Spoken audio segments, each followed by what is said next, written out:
Bano bagamba nti akaseera katono ddala okutuuka ku kulonda kwa bonna, naye engeri ensonga zino gye zikwatiddwamu teragala bukulu na bwangu bwetaagisa mu kukola mulimu guno. Era bongeddeko wamu n'abakulembereddwamu Ambassador Christian Sakimidit bategeezezza Kadaga nti ennongoosereza zino zisuubirwa okuleetawo obukukkaanya n'enkola ennungi ey'emirimu.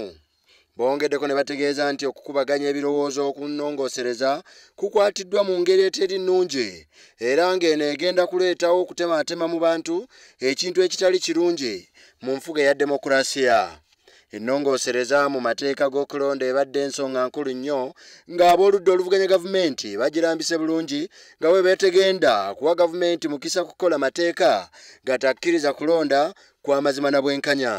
Bano era bategeeza nti ennongoosereza gavumenti ze yaleeta ziwa pulezidenti obuyinza okulonda akakiiko k'ebyokulonda bo kye bagamba nti kikyamu. Bano bongedde ne balaga obutali mumativu ku bbago ly'etteeka erifuga ebibiina eby'obwannakyewa lye bagamba nti livvoola eddembe ly'obuntu ery'okukolerawo awamu emirimu eribaweebwa ssemateeka.